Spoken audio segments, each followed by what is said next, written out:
planner, right? Like, I have a lot of plans, a lot of ideas. Mm-hmm. What happens has nothing to do with my plans. Rarely. Yeah, I've seen that. I can vouch for that. This week we planned on talking about Book 3 of Korra, of which I had planned 2 days of viewing, one of which was very diligently completed. And then the other day, the Canadian club attacked. The Canadian club attacked. They're sort of a subtype of bloodbender that turns 40% of your blood into alcohol. James was remarking that that thing was full when he left. That was not a fifth nor a liter, but a handle of Canadian Club. Here is how much I drank on Thanksgiving. There is a movie called Ninja Assassin starring Rain, who's a pop star. Mm-hmm. I was so drunk 3 hours before I was done drinking that I thought Ninja Assassin was a good movie. I mean, it probably wasn't. I think I remember everyone was kind of disappointed with that one. It might as well have been Romeo and fucking Juliet. So here's the fucking thing that happened. Was that I came over with the expectation that we were going to watch Korra. And I'm not sure that you even knew that I was there. Even as you were talking to me. So, when I woke up the next day, I went through my cell phone. And I saw that I had texted you to come over. Mm-hmm. And you had confirmed that you had gone over. But I had no memories of Zahir. And more importantly, no memories of you. We went to the bodega and everything. I went to the bodega? Hey, if you check your credit card record, you've got a couple cans of Coke Zero and a couple chocolate bars. A couple cans of Coke Zero and a couple chocolate bars. Okay. You can divine the meaning. I can't. It seems that I really wanted to avoid sugar and then inhale it. So yeah, the viewing of Korra together didn't happen, but Sam has been rewatching the original series lately, and I, in my hungover stupor, rewatched most of the original series today. So we're gonna do a little walk through memory lane through the original series, which we just enjoy the whole of, without restraint or irony or what have you. I don't even know if I have any quibbles with it. It is a strikingly consistent product. Like, I watched... When people talk about episodes they didn't enjoy in the series, I think the two that generally get... I don't even know what the second one is. Okay, so the two that people I know dunk upon are probably, like, The Great Divide, which is, like, an okay episode of television. Mm-hmm. And The Fortune Teller, whose only big thing is that in this whole action-adventure suite, they are taking a hard detour to fuck around for a bit, and... I don't know, maybe it's nice to have that sometimes. Maybe it's what keeps Aang from going crazy. Maybe if the Fortune Teller episode never happens, Aang is rocking gently back and forth like Shinji Ikari. He gets close. Life is not kind to Aang. Aang is honestly why I wanted to do this episode, because with the context that being just older has brought me, Aang is far more interesting than I at first gave him credit for. When I had first watched this series, when I had first declared it to be one of the best fucking things I've ever seen, and I stand by that, Aang was, in my head, a very good protagonist. He did exactly what he was supposed to do. He was compelling enough. You wanted to see him succeed. You could identify with him a little bit. He was Luke Skywalker, right? Interesting. Not as much as other characters, but, enough that you didn't get bored with him. I thought he was, a very, like a really good workhorse of a protagonist. Now that I am older, now that I have returned to this show, I actually think that he has the most interesting arc. Believe me, I am a lifelong Zuko is one of the best character arcs ever written guy. Like, trust me, I don't say this lightly. I think Aang and his intense fear of failure is one of the most fantastically written and one of the most fantastically identifiable arcs I've ever seen in a protagonist for, just a standard Campbellian hero's journey. A bold statement, Sam. You're running against a lot of right eye makeup at conventions. And trust me, I still do think all the things that everyone who fucking loves Zuko, because I love Zuko, I still think all of those things about Zuko. I still think that he has one of the best told redemption arcs of all time. I think he's both a fantastic villain and a fantastic hero. I don't know what else there really is to say about Zuko. So much ink has been spilled. I think less ink has been spilled about Aang than he perhaps deserves. Oh, okay. Then let's dump some more ink onto his body, even though his head and arms are still wearing that shit inked, forever. Yeah. Oh, remember the prison gag? That's... But something I just wrote down a lot in my notes, which I forgot to bring with me because, again, hungover, dead, basically a corpse. This thing is so much funnier, but... Oh, it's really good, yeah. But I'm going to focus on the Aang thing since you're giving us your theses there. Aang's in his... On all three layers, I guess, his backstory, behaviors, and plots, they do a really great job of just underlining the word pressure around him and just the influence of pressure on him. And it made me think about how...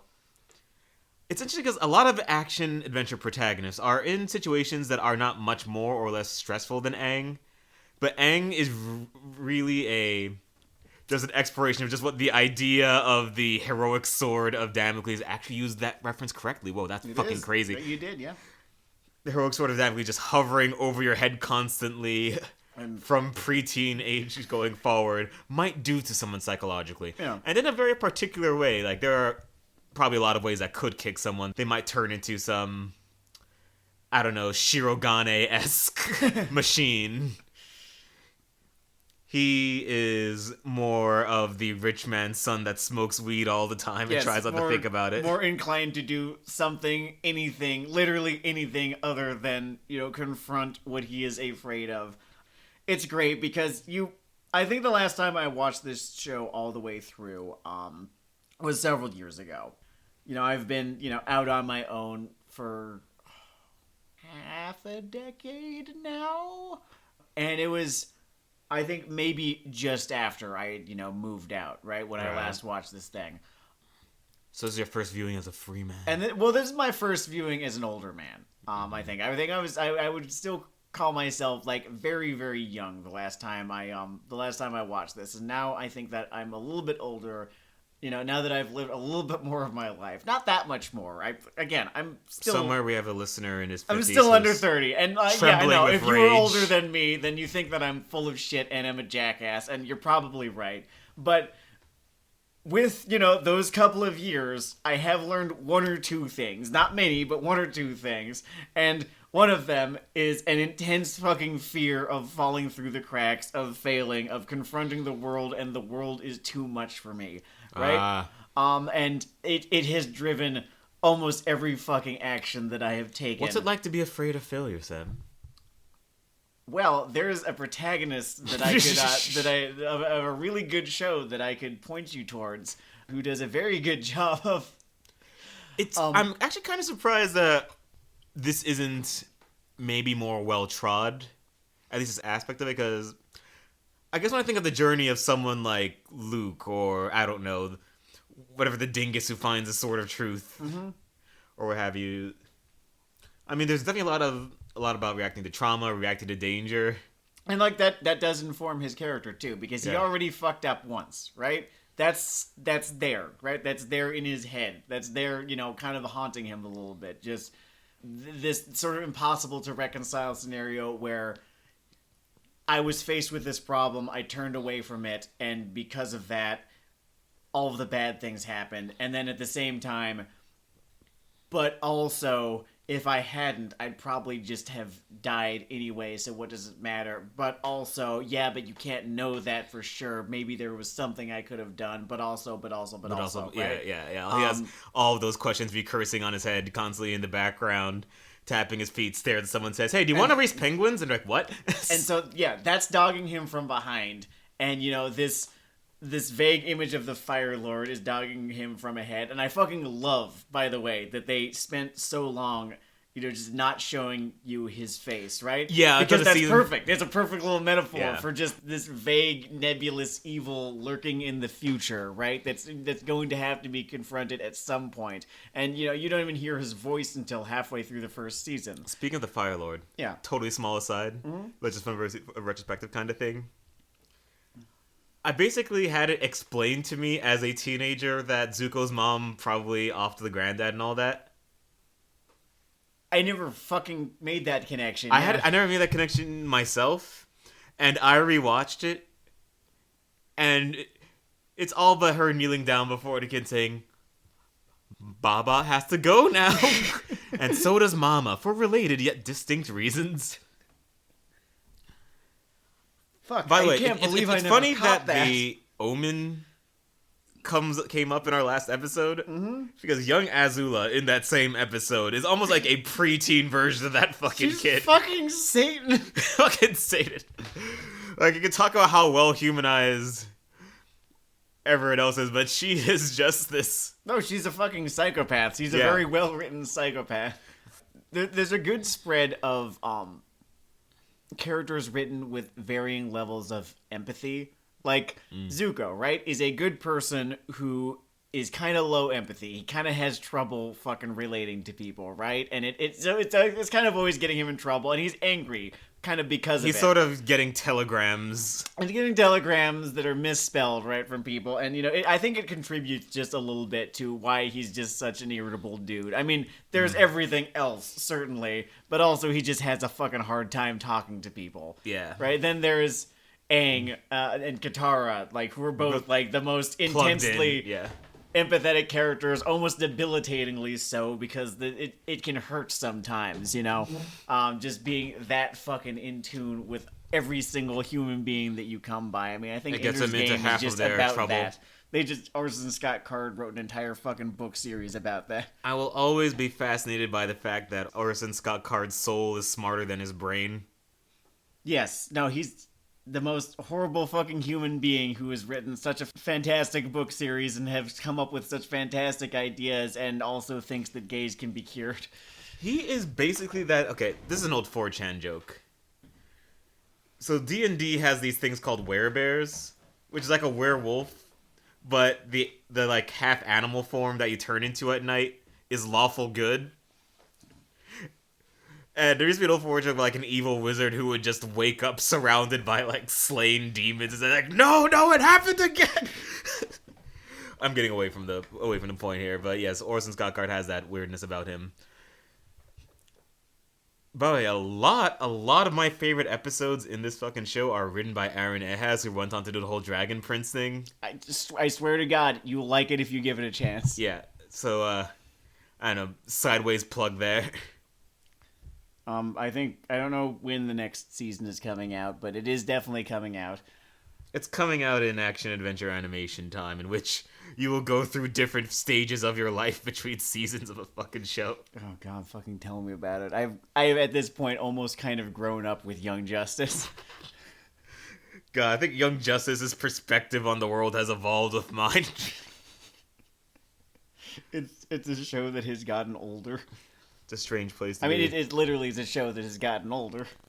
So since we're talking about an epic fantasy thing here, I want to just point out that the fucking coffee drip of information and world building stuff in this is really kind of incredibly paced. Yes. I don't know if there was an executive directive where someone just pinned against the wall of a Pillager Temple and said, listen, you are confusing the fuck out of these kids. You get one new word an episode. I am sort of wondering, right, if how much of this was made up on the fly and how much of it was already there, and they were just very, very careful about how long between, plot drips they gave you. I know that a few things were changed, during production, right? For instance, this is a pretty well-known one, the intro sequence, right? All of the various, benders doing their thing. Yeah. The Earthbender in the intro sequence was the character that Toph was originally going to be, right? But they dropped that. I think because in the Fortune Teller, the aforementioned Fortune Teller episode, her voice actress, played this one incidental character, and she charmed everyone so much that they wrote Toph for her. That's great. Right. So I know that a good amount of this series sort of happened organically, but a series with a mythology and world this complex does not happen as it is being written. Unless you're talking about Battlestar Galactica. Oh god, man. Some people are going to die angry about that one. They said after 2 episodes of dragging Korra to the edge of the pier. Step in the cement. Step in the cement. Step in the fucking cement. Oh man, that's a great question though. Everyone has a different method when it comes to that stuff creatively. I tend to be a lily pads kind of guy. There's this conversation / argument over how much of Aang and Katara's relationship arc was pre-planned and how much of it came about. Mm-hmm. There's the real fucking like Zutaran holdouts, right? The fucking, Japanese dude in the jungle in 1973, fucking killing tourists with a tanto. I've never seen right? truer evidence of something awful's old motto that the internet makes you stupid. They still claim to this very day that it was originally written, or that Zutara was originally written as the canon ship that was going to happen. Damn. And then they changed their minds. Like fucking... Like the fucking, what do they call it? Like the daughters of the Confederacy or something like that, fucking teaching their kids about the lost I'm just cause. thinking of a Japanese soldier in the fucking jungle somewhere. I'm mixing my metaphors now, but it's the same basic concept.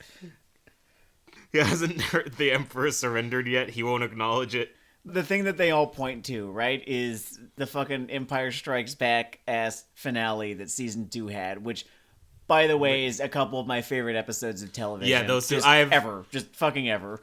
I have rewatched those 2 episodes an unhealthy number of times. I think I could do a radio play, just read of half the lines. Oh, absolutely. That's one of those things where I could just shut my eyes and then but hey, you won't be able to go into the Avatar state at all. Yeah. The other thing I can do is I can always improv my way through the plot of an entire theoretical episode of Metalocalypse with only a subject. It is like a disability. I feel like we've done that before. We did. It was a full 21-minute Metalocalypse episode where they build a fucking theme park. I remember that. One of these days we'll get fucking James on this show and we will just ad-lib. All right, that might be a very special supplement. That will be a very special fucking Purgatorio. We can ad-lib like a fucking episode of fucking, I don't know, Fooly Cooly or something like that. The scene that they all point to, right, is the scene where, he's trying to unlock his final chakra with the cosmic energy, right? And he's being told that he needs to let go of his earthly attachments, right? And the idea is that his character arc was going to go in a direction where he does, in fact, let go of all of his earthly attachments, but, like, in the fucking same episode, right? In the same two-parter, at least, you've got Iroh, right, whose job is being right. Yeah. saying, no, I think that's stupid. I think you're actually wise to choose love over, whatever, fucking high-minded, fucking abstract nonsense, they've been trying to sell you. So I don't buy what they are telling me for a second here. This actually brings me to just the Aang and Katara relationship arc and how good it is in a way that I did not really at first notice. Just now, again, as an adult. Oh yeah, it's a nice drip feed. I think it's just it never really grates on me. Like sometimes I have trouble maybe being super invested in their 12 to 14-year-old romance. They're 13 and 15 at the end, so it's like a little bit less like. It's never is it weird or creepy. It's just like, oh no, I don't mean in like a way you're that fucking 12 and you're fucking 14. It's the world is ending. I don't even know if your sexual orientation is going to change in 2 years. What I liked about it is kind of how subtle it is, how you can just always sort of notice watching pretty much every episode that the whole thing is just based on this mutual trust, and it's just very non-toxic and thus boring to toxic people. They They just have a vision of relationships that it should always end of a sword fight on a mountain, and one of them is pregnant or about to toss a baby off a river. No, man, they just trust one another with each other's secrets. It's nice. What was the name of that one insane long fanfic comic? How I Became Yours. How I Became Yours. Yeah, that's the one. I think might be one of the creative achievements of the 21st century. I think I'm really fucking grateful that exists. Sort of the way that I'm really grateful that 50 Shades of Grey exists.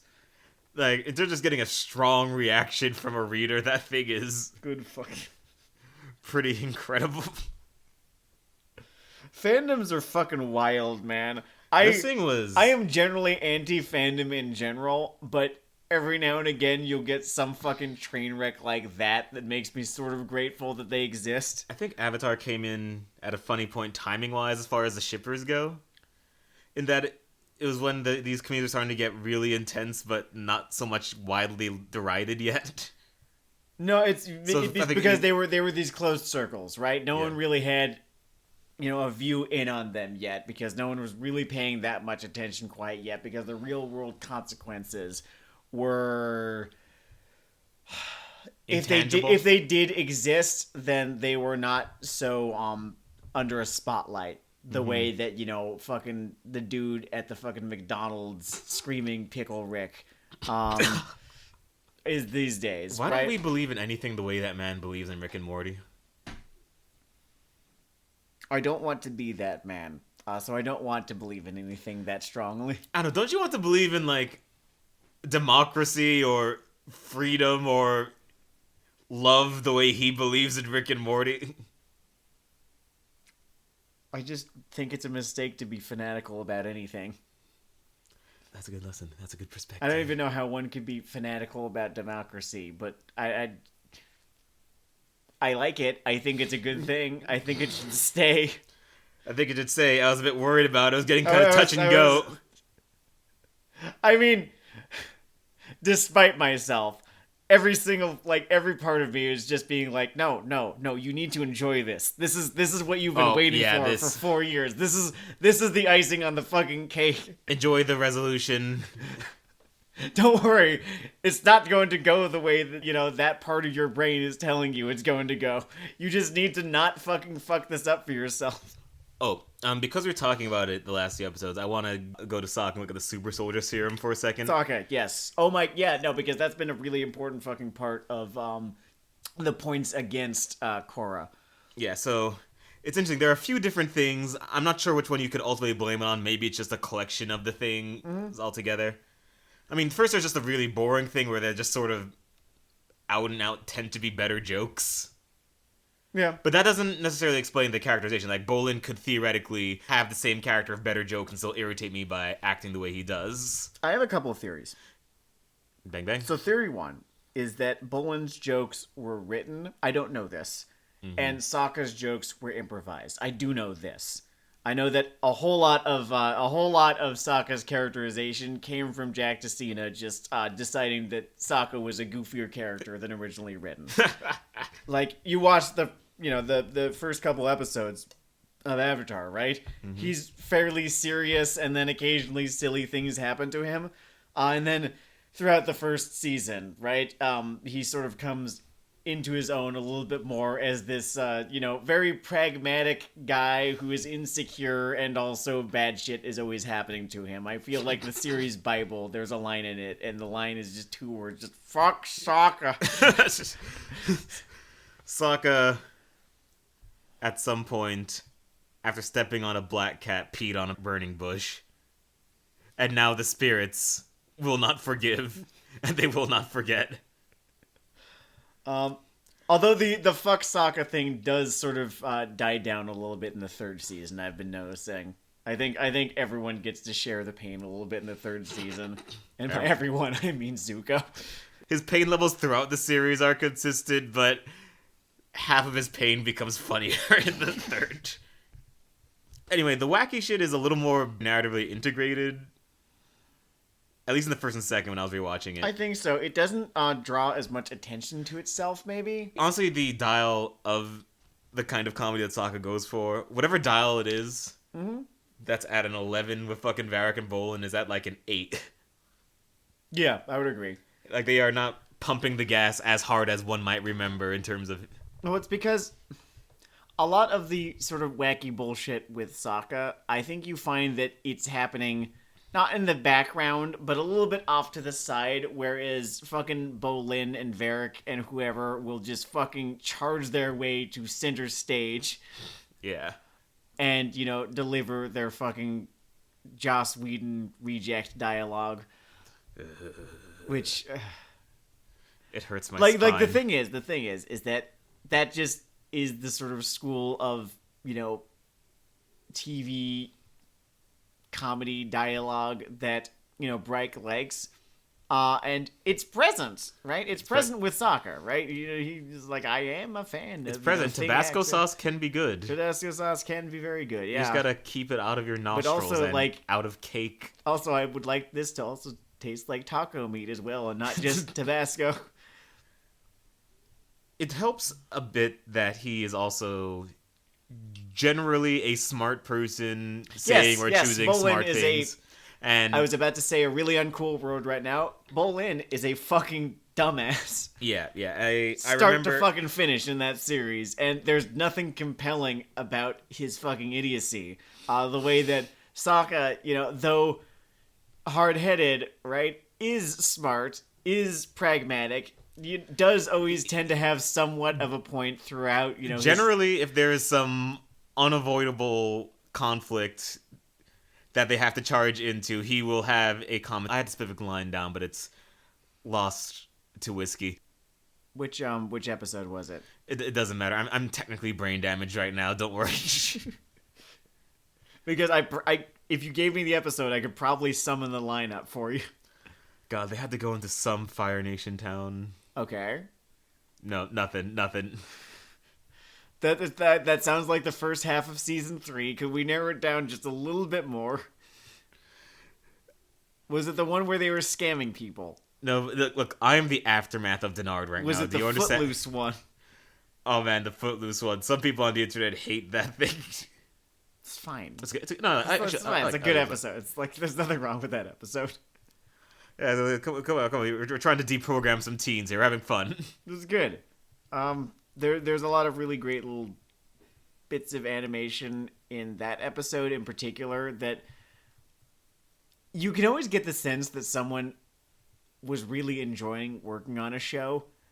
In season 2 in particular, I was noticing a lot of like little like 1.5 long shots that were just beautifully fucking animated for almost no reason. Like they could have been less. Oh yeah, there are things where you can feel the love. Like the show has a lot of things, almost their version of them choosing to do that fucking die cut floor in Roger Rabbit when they totally could have not given themselves that kind of work, but exactly.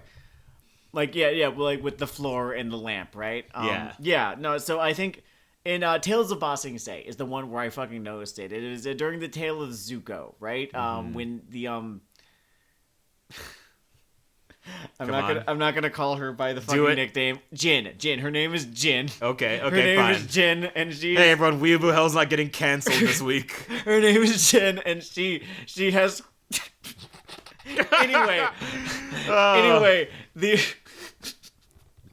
Anyway, there's just a scene. I love watching you walk away from temptation in real time. There's just a scene where she's moving, from one side of the screen to the other, and it is animated in such a lovely little way that they didn't need to do, and it wouldn't have subtracted anything from the episode had they not done it. But it just looked so great for 0.75 seconds, and I just kind of wondered, like, oh, why?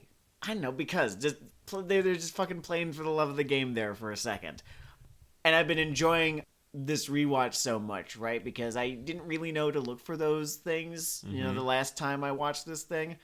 So seeing those little moments of just a little bit of extra love, it's nice. It's a nice little treat. So something I've been doing lately, I'm watching a lot of old martial arts flicks. Yeah. Like I rewatched So it's technically the first 2 Shogun Assassins movies, but they were released as one long movie in America for, I don't know, marketing reasons, whatever.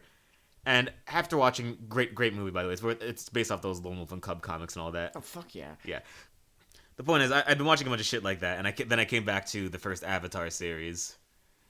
A love for that kind of thing really just infuses a lot of their approach to these just standoffs and duels and showdowns in this show, and I really appreciate the personality that it lends to the show. Because there are other shows where action is interestingly framed, but the way that they can set up a tone and pace and stuff in the Avatar universe is something I really appreciate. And like I said, it is a strength that even stays with their darkest moments. Like, if you just sort of squint at Unalaq fighting his brother, you're like, there's some nice fight geography here, and I don't want to give it to you.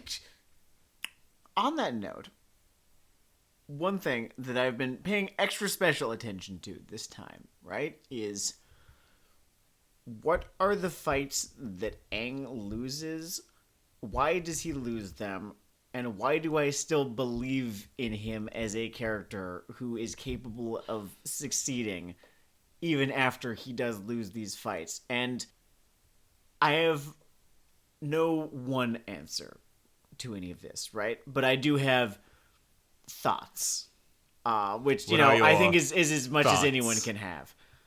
The first one being that whenever Aang loses a fight, right? Actually, the protagonist just in general, right? Because the problem with Korra is we can't just put it on her. It's a disease that infects him. I think it just hurts her a lot because she's supposed to be, yeah, this borderline combat Jesus. Whenever you put Aang in a situation where I think they do it infrequently enough, right? Or they will never put 2 of these instances back to back. I think the episodic nature of the show works in its favor because if he loses a fight in one episode, he's going to win the rematch in that episode as well. No damage is ever done to his credibility. So I hadn't tracked it so closely in terms of fights, but I actually did have a running thing I was thinking about during this in comparison to Korra, which is how do we treat characters making mistakes as a dramatic device. And for point of comparison, we're talking about things like, you know, Korra believing her uncle in spite of all human traits of evidence, etc. And comparing that to things like, I don't know, Aang runs off into the water for 100 years and fucks up, or Aang tries to keep his friends from leaving him, so he hides this critical piece of evidence. Yeah. I think things like that. And first off, they try to make sure that most of these mistakes just aren't boneheaded, and a lot of them are just rooted in their insecurities, emotional problems, things that are like maybe better fonts for conflict than just picking up the idiot ball and putting in your mouth and trying to see how many idiot balls you can put in there until you're like a fucking chipmunk. I think a lot of this also has to do with a couple things. First, I think a lot of the mistakes that are made by the protagonists of this show are maybe come off as more forgivable because the characters are just younger. That is also a thing the vagaries of youth. That is a factor, certainly. It's a non-zero factor. I don't think it's the whole thing, but it is a non-zero factor. Second, I think because of the format of Avatar versus the format of Korra, the episodic with an overarching plot versus this is one episode in an arc of, 12 to 14 episodes, right? Mm-hmm. I think when you've got 22 minutes, it ends up feeling less frustrating when a character makes a mistake in an episode and then learns from that mistake in the same episode. But that is almost implying, right, that Korra makes a mistake in one early episode and then learns from it in a later episode. And she just keeps doing the same shit. I don't think that is what happens, yeah. I think they have this idea that she's going to learn from the mistake, but what lesson was she learning when she opened up the spirit world into the material world? She's a line stepper, Sam. Like Dave Chappelle said, she's a habitual line stepper. I don't know how that was what would you even fucking describe it as? How that was the end of the conversation that the season was having about spirits? How is this the point of character growth with what became before it, basically? Like, what's the continuity? Yeah. I think they just fucking overbooked themselves in season 2. I think that was one of the main problems. Was they were just doing all this shit. And I think I forgot to touch on that in the last episode. But there was so fucking much shit going on in season 2. Oh, there yeah, was moving parts all over this. A, B, C, D, and sometimes E plots, right? I don't think we ever got anything more than a C plot in an episode of Avatar The Last Airbender. And C plots were rare. And so...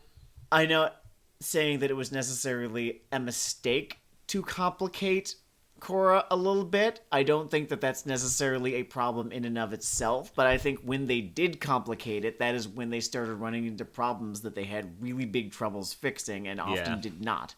And you could really, really feel the difference in your blood pressure, and your doctor asked what you've been up to. It was...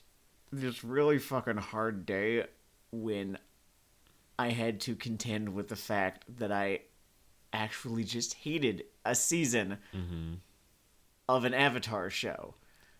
The prequel comparison keeps on coming up, and it's that fucking real... happening. Yeah, just this... It's that real weird moment where this thing that's in your top X whatevers now has a skid mark on its ass. Just, oh man, dude, the average has been brought down. That's...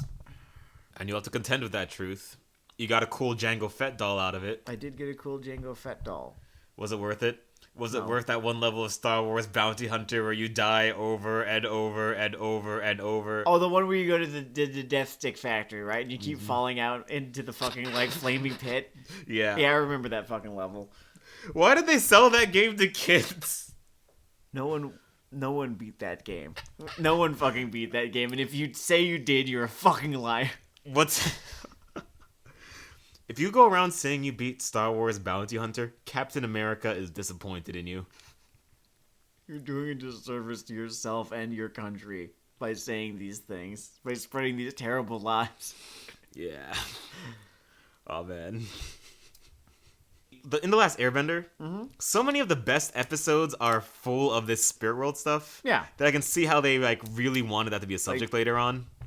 Yeah, absolutely. I love the whole Wan Shi Tong library sequence. That was so cool. And the vibe I get in Korra whenever these almost little games come up with the spirit, you need to, trick this one letting you into his library. You need to play the fucking game of Faces of Ko. It really captures the tone of... It's like that sequence in Dark Tower where this gunslinger who's been shooting his way through this whole thing suddenly has to, trade riddles with a train. And... I guess for a martial arts series, it's a very nice variation in tone in terms of the problems they have to solve, what they're trying to do. I think it's what makes this stuff so memorable. So there's a couple of aspects to the whole whenever the spirits are encountered in Avatar thing, right? Where it always plays out a little bit like a fable or whatever. Right, yeah. Where the Monkey King had to go to the face-stealing spirit, and he asked him 3 questions, and that sort of thing, right? And on the 3rd time, for only a second, he revealed his horror, right? But then before the spirit could catch him, he adjusted his face back, right? That sort of thing, right? They recognized that, right? It was probably intentional, and thought. In the beginnings episode the two-parter, the Wan two-parter in book 2. Okay, Oops. let's do what we were doing there. Except these guys love this Tabasco sauce. Then there's what I was saying in the last episode, where not everything needs a fucking explanation. Fucking Douglas Adams, isn't it nice that a garden is nice and pretty without imagining that there are all sorts of little fairies living in it?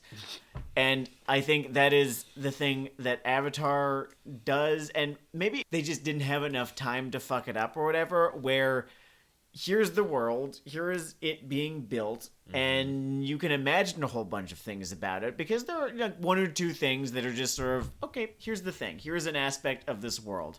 And it's never codified in so many words or whatever, right? And then Korra goes back and codifies everything, and it makes the world feel smaller. I call this a Sith lightning problem.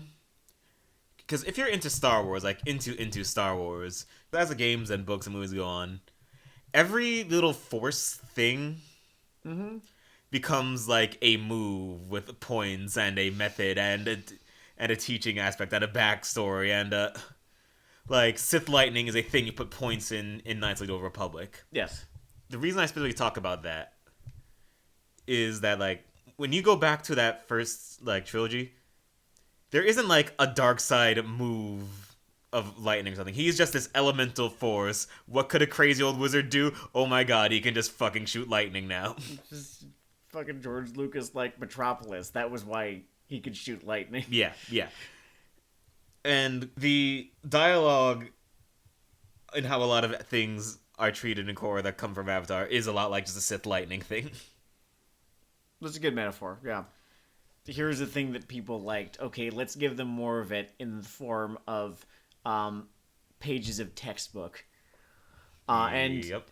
Avatar didn't need pages of textbook. I think there's this fucking unwinnable thing, right? When you have a piece of media like Avatar, right? And you just fucking are able to fucking dive in there and sink your teeth into it and lose yourself in it, and then it ends. And then, all you're left with are two things. A, the text, and B, the fandom. Oh no. And that's... maybe that's enough, right? Maybe that can be enough for you. But when you get a cult going, the way that Avatar did, in such a way that allowed a show like Korra to happen, and I think I did the math. Mm-hmm. Korra happened, I think, only 3 years after Avatar concluded. There was not this big span of time, really, where, here was Avatar, and it was this show that we all fucking loved, and, everyone for decades has been clamoring to bring it back. No, man, it was 3 fucking years. I feel like there have been, spans of time where, in between Digimon seasons, marketing longer death than that. squads have gotten savvier over time, and when they caught a whiff of that Star Wars money that hovers around Avatar, because a successful, like, Foundation's epic fantasy story is something that you can back currency with. Oh man, and is it ever a victim of its own success? The American dollar, there is no gold behind it. There are lightsabers. There are toy lightsabers in a vault. There are lightsabers in a vault. There is a shield with a star in it that goes... Foof, foof, foof, foof. There are libertarians that get angry when the government puts out too many toy lightsabers because they're fucking with our money.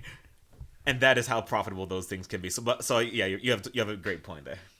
I could, if I wanted to. I'm not going to, but I could spin this into a story of how fandoms make everything worse. Because the, Legend of Korra would not exist without the massive fucking fandom that, erupted around Avatar, right? Mm-hmm. They would not have felt so compelled to demystify fucking everything about this universe, over the course of, 3 awful seasons and 1 good season. Having been watching it, I don't think I enjoyed as much as I did the first time, but it's good. Book 3, I mean. Right. A little Korra. Slower than I remember. It's a little bit slower. It takes its time. I don't necessarily mind that, because a book 2 just like, we gotta get through these fucking plot points. Yeah. Random thing I really like about this original show, and this isn't a deep observation, The Last Airbender kind of has fun job squads. Oh, like, once they get bored, rough rhinos? Yeah, because I want to say maybe 5 episodes in, they sort of get bored with just masked firebender number 13, and they kind of start messing with what they put out there. Oh yeah, like they'll introduce pirates or whatever, just Jet as an antagonist. I always enjoy their version of those little drive-by characters, and it's one of those things that also, in something that is painting this broad strokes, does make it feel a little more lived in, like, this place has these guys, and then Aang Bugs Bunnied them. Which is a quality of his that I deeply enjoy. I love that and it's modulated in a way that's not like bathosy, but his Bugs Bunny things is like retained even in serious fucking conflicts. Like that Western ass episode where everyone just tries to delete Azula from the world. There is this one perfect little spot where you get so much of these 3 characters' personalities and how they handle this one little bit of geography. Where Aang zips across... Okay, there's this door they turn through, but there's no floor. And Aang just zips across easily because he's Bugs Bunny. Yeah. And Azula has this thing where she just loses all grace for a second, is waving her hands, and then collects herself and almost looks angry that she was like seeing this off balance for a second. And Zuko just falls right the fuck through. Shit. Yeah, I remember what you're talking about from the fucking from the chase. Yeah. And I love that. It was a wonderful little scene. Just them revealing kind of character through action in such a way. And Zuko just has to keep plugging on because that's the life he lives. Okay, here's a great fucking thing that came to me while I was watching through book 2 of Avatar, right? Mm-hmm. Is in season 2 specifically of Korra, right? And then again in season 4 of Korra, you have here is Korra. Her thing is that she jobs. It's not as though Zuko doesn't have his fucking share of L's. In fact, I think if you look at all of the confrontations that he gets into over the course of the series, I want to say that the majority of them are losses. I think his win-loss ratio tips a little bit more towards the latter. But the thing is that it does feel like this tangible journey where you can trace it of him finally surpassing Azula and beating her in the end. Right? It all seems to be pointed towards some purpose. There seems to be a lesson in every failure. Sometimes I think I'm overdoing framing it in terms of wins and losses, because it's not really that. There are great seasons that are all just someone sort of getting kicked in the nuts by life and climbing back up to their feet, and you admire their pluckiness to get those nards stomped on one more time like they're with the fucking German dominatrix. Like Daredevil season 3. Yeah. And there's a real innate charm to that Frank Miller is very good at for some fucking reason. And I really think it's just the idea of making sure that your actions and outcomes have meaning and personality behind them. Yeah. Because it's clear enough in the moment why this is happening. Yeah. And the answer to why it is happening is not this bullshit, well, we gotta fill 12 episodes, right? Because every now and again, specifically in book 2 Spirits and book 4 Balance, a lot of the times when Korra loses, it just feels like it's because they needed this to keep going on for a little bit longer, because she needed to, or else that would be it just now. Since we have already gone over book 2, I'll just use book 2 as an example, right? Every fucking time she fucks up spirit bending, right? It's not like Zuko had the advantage, right, of a lot of his L's being L's that he took against Azula, right? Where, part of his arc, right, is becoming the person who could finally beat her in the end. But Korra, right, is dealing with spirits again, and it's just this vague fucking thing that doesn't actually necessarily mean anything. That is very true. Or any that one thing at the very least. A good observation. I've said so much on this first time. Anything. You want what happens to reflect the person you're telling us they are. Zuko getting his balls stomped on by God does add up to the person you are telling me he is. I believe you. Yeah. It's part of his story. I feel like the person they want me to believe Korra should be coming into this scene on a skateboard, saying something pithy, DDTing Kuvira through a table. They get so fucking close in book 3. We're not... Yeah. So this isn't the book 3 episode, but having been watching book 3 again of Korra, they get so tantalizingly close to what I'm pretty sure was the original idea that they had for Korra and her character and how she acts and how she interacts with the world. Yeah. And they never get that close again. And I understand the whole essence of character struggles.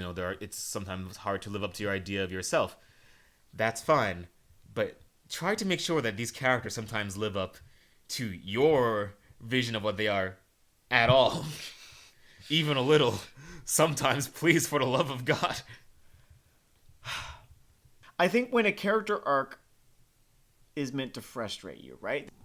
I'm not necessarily saying that someone's journey should not necessarily be a little bit frustrating, because life can be like that sometimes.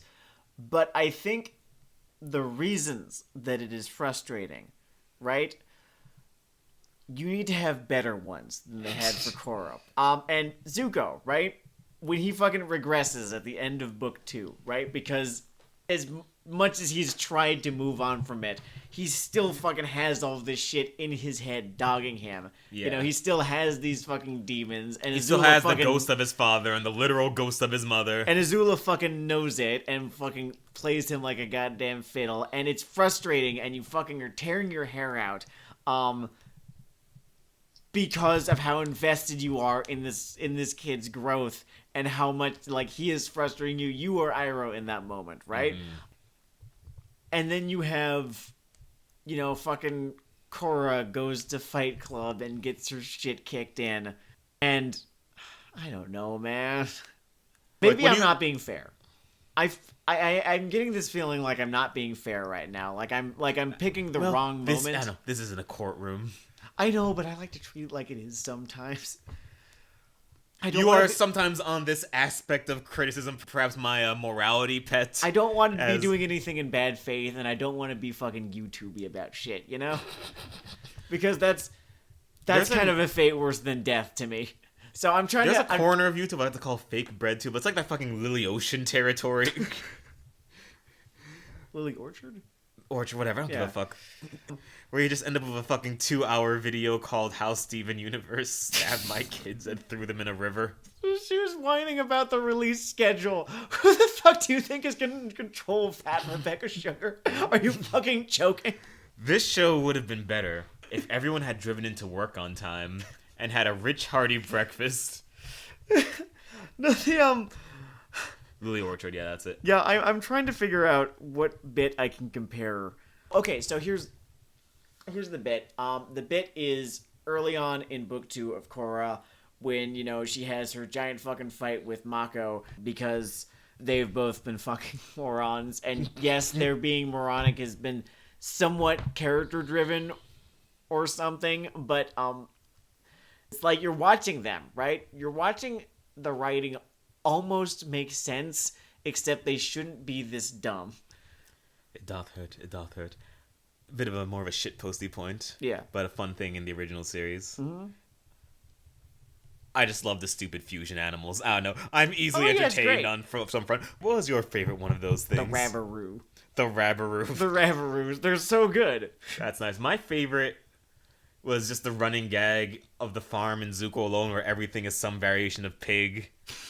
And you have cow pigs and sheep pigs. And then, I think everyone for a second, just 1 second, there's a rooster pig that flutters in and off frame, and I kind of lost my shit. There's a lot of people who say that is the best episode of that show. The argument it can absolutely be made. Mm-hmm. I'm still going to argue Crossroads of Destiny is. I do love me some Empire. I do love me some Empire, and I think there's also an argument to be made. At least it is the funniest episode, is The Blind Bandit. The Blind Bandit but puts a smong in my heart. I'm showing my mark ass here. You see, this is the ambiguity comes in here because of just the micro-targeting. They fucking aimed it straight at my fucking forehead and pulled the trigger. I was micro-targeted just now. It's like, oh, thank you, algorithm, for pandering to me on this fine day. Jin Fu, I think, is supposed to look like Bret Hart. That's fucking great. Right? He looks like Bret Hart. Maybe I'm wrong. Maybe it's a coincidence. But, like, he looks like fucking Bret Hart. He's got the fucking wrestler haircut. I was so happy when the fucking boulder came back during the eclipse. Oh, absolutely. It's good fan service. Certainly. As they managed to kind of, like, work it in a way that's not obnoxious. Yeah. You know, the thing that I was noticing is that there's this agreement that the music in Korra is better than the music in Avatar: The Last Airbender. And I think the easy... Like, okay, so you pose that as a question. Is the music in Korra better than the music in Avatar: The Last Airbender? And the very easy answer to that question is yes. But Your capital B but, okay. My capital B but is that I have come to appreciate the music in Avatar: The Last Airbender so much fucking more now that I'm actively looking out for it. And given that it is a soundtrack to a TV show, and it is very fucking difficult to make a good soundtrack to a TV show given the schedule that a composer is on, the musical identity that they give that show, and also the fun little things that they do with the music in it, it's great. Like there are a million lovely sound design stings on that show. I like whenever something kind of unfortunate happens to Iroh, they will play this sad violin version of the Fire Nation theme song. Just wee, wee, wee. Yeah, I'm. This is sort of as a means of making fun of him. I really enjoy that. Fucking what else? Aang and Katara have a love theme, and you think it's like the dee doo doo doo dee doo doo. No, that's actually just Katara's theme song. It's actually like a slightly more subtle one. You see it, it'll come up. If you're looking for it, you will notice it. Here's a fun bit of continuity thing. Aang's leitmotif and Korra's leitmotif. If you play one and then the other, form a complete musical theme. Oh, that's cool. And B, you can also just have them harmonize with one another, and it works too. Like, Aang's leitmotif is, right, everyone knows that. And then Korra's leitmotif is...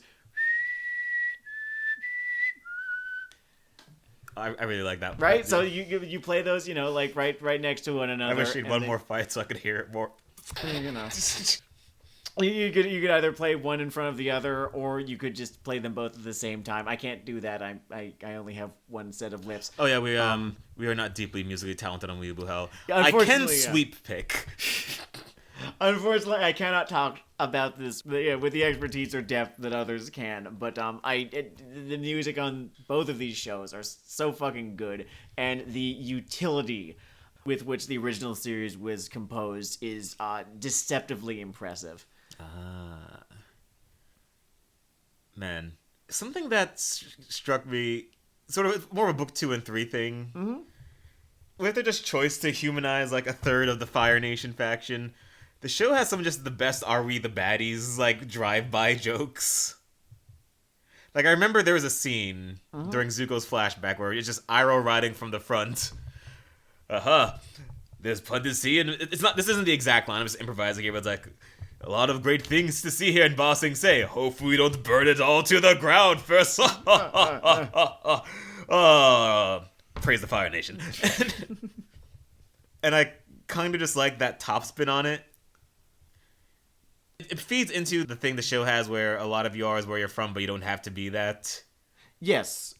I also like how they sort of write that into Katara's character, where, throughout the first season, right? Yes, the Fire Nation has basically fucking destroyed whatever the old world was, right? Has committed genocide, has done all these horrible things. She's kind of racist. It's a just a little bit. Not unjustifiably, right? It is completely understandable that she has these negative associations with these people because she has only ever been on like the wrong end of one of their fists, as they firebend, because like they always have like the fist when they firebend, and then throughout season 3 she's sort of forced to see them as a people rather than as an invading army. And this character arc is kind of wrapped up in how she ends up sort of forming a friendship with Zuko, right? And how she sort of has to confront why she is this angry. It's great. I want to help these kids, Katara. Careful, it gets hot on that side of town. A lot of Katara's little arcs have this great little dips into fucking family drama that I like, where especially her relationship with her dad Hakoto, where she's fucking mad at him for something that was no one's fault, but it still fucking happened and you can't change it, and it sucks, and there's nothing you can fucking do about it, and Jesus fuck did I feel that shit. A lot of the story around her is good, but there is that season 1 plot thing with Paku, the sexist waterbending master. Yeah. I am convinced that is a storyline that a contemporary show would fuck up. Like, just press the gas way too hard or cloyingly. Probably, yeah. And it was impressive, just... I would feel like... They did it in a way that felt smart but simple. I would feel like, so you like donuts, do you? Well, then have all the donuts in the world! That would probably be how they wrote that plot line if Avatar were happening in 2020. It is a thing. I really appreciate that War Machine episode from the first season again. Oh yeah, I should talk about that. Just like the whole coping with change and loss thing going on there. No, so one episode that I was upon this rewatch that I saw, and it fucking affected me way more than I thought it was going to, way more than it had in the past, just because I don't know, like I know more about shit now than I did 4 or 5 years ago. Is the Northern Air Temple episode, right, where they getting close to the end of the first season, where they come across the Northern Air Temple, and the Mechanist and his son and their people or whatever have set up shop there and turned the whole thing into this factory / workshop, and there's all this fucking like almost demonic looking machinery just fucking sticking out of every single former temple nook and artifact cranny of of what is left of a fucking dead people, of Aang's dead people, and he's just sort of forced to look at what has been done, what cannot be undone, right, as just yet another bit of what he left behind in a fit of panic is pulled away from him even more, right? Just don't forget, you could have stopped all of this. There's that too, and then there's the fucking just real life parallels, right? Yeah. As well, just what the American people have done to who came before us, who we took this place from. Like his whole cattiness throughout this episode, because he has just seen his world get sort of paved over, is and that's why really I kind of nice. that's why I kind of actually almost entirely forgive him being like kind of a dick when Appa got kidnapped, and he just. Oh yeah, that's like their consistent sort of rage button. Just he loses a piece. Like every time he loses another piece of the world that he left behind / was taken from him, right? It's just never a fucking good day that he has. I guess it kind of feeds into why Tenzin reads well as a character. Yes, that's why I'm a little bit more forgiving of Tenzin, kind of being the way he is, especially like early on in season 3, where it's like, you sound like a fucking moron. But it's like, I guess I understand why you sound like a fucking moron. No, there's that. And again, then like the Serpent's Past episode where he's just like, what if I don't think about the problem at all? What if I just ignore the fact that I am upset? It's like, hey guys, you know where that problem's going? It's going in the hole. It's going down there in the Irish place. With Aang, I like to call it the Penguin place. The Penguin place. The older I get, the more compelling Aang becomes, because every fucking bad coping mechanism that he adopts, I think I've probably done something like that at some point or another. He's not just relatable. The plot of The Last Airbender. Or he's not just identifiable and relatable. He's very identifiable and relatable. I don't know of a better adjective. If the plot of The Last Airbender had happened when Aang was in his 20s, he would have died of alcohol poisoning. Entirely possible, or he would have fucking just killed someone. Or just driven the rest of Team Avatar away. You know what scans way better? Speaking of things on a rewatch when you're just older. What's that? What scans way better when you're not an edgy teenager is like, why, if I was the Avatar, I would simply bloodbend the Fire Lord and ride on a skateboard. His whole struggle and just not wanting to lose his identity to this conflict is... Yes. It scans way better. It's so fucking good. Just after you've leveled out a bit. I love how the show is more optimistic than me. And I fucking love it for it. I love the decision that it ultimately makes is that you don't need to be less than who you are in order to, find your destiny, in order to achieve your destiny. And that is, like what I was talking about in the last episode with the fucking lion turtle. Got it right this time.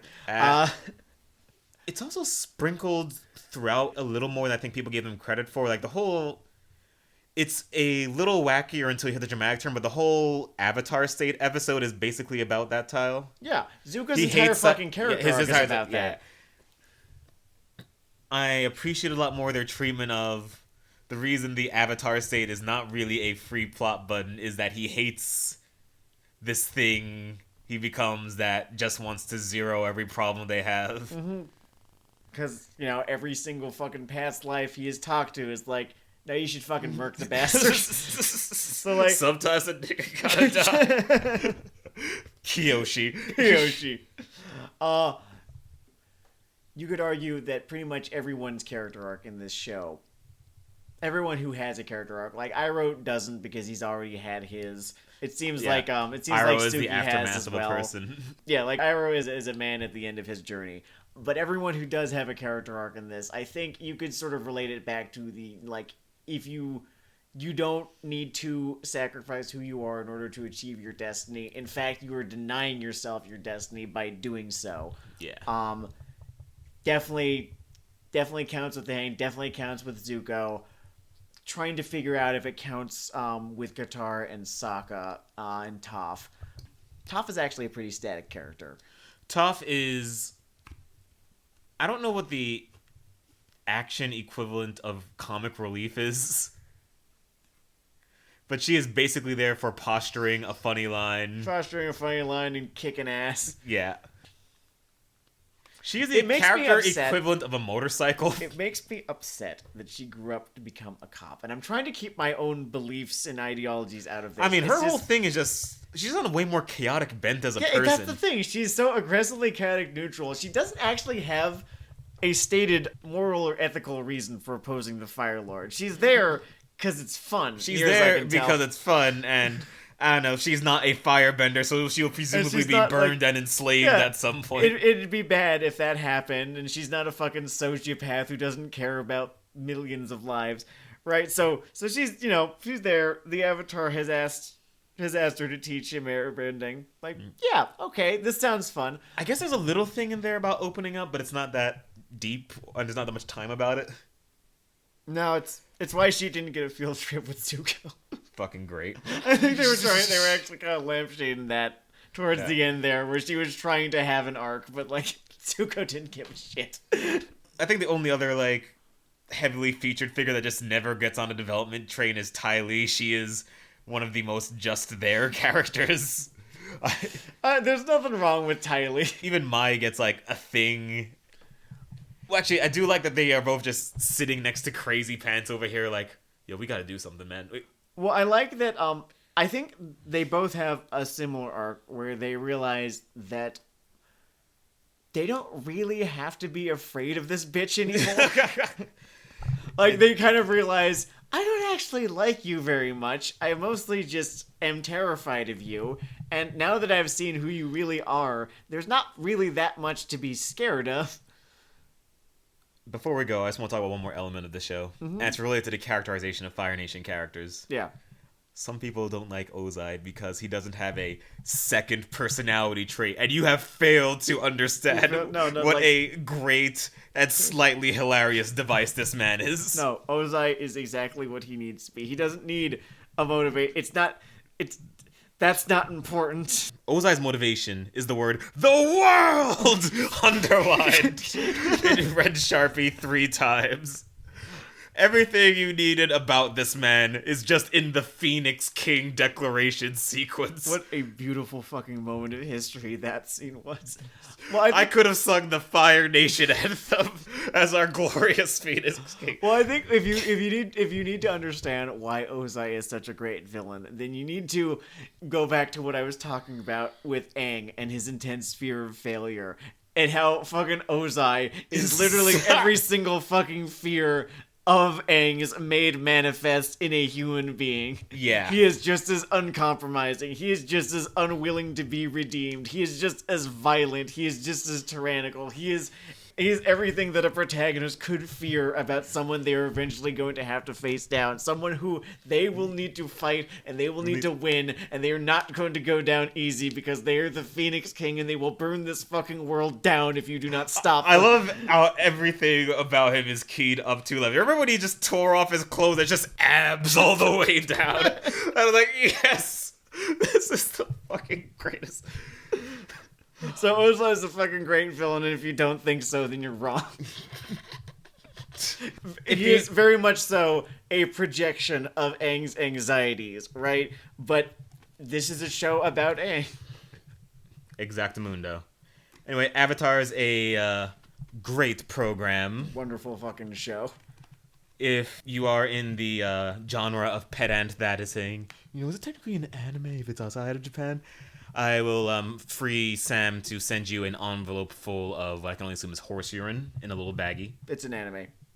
And Avatar is an anime. Anime is no longer limited to Japan. It is a global movement, concept, whatever you want to call it. Fight me. Its appeal is broad enough. I think anyone should watch it and enjoy it. Will add a little to your life, unless you are a member of local law enforcement, in which case, eat it. Fuck you. This has been Weeaboo Hell. It's Weeaboo Hell. Thank you. Drowning and come peace. from. Drowning come from.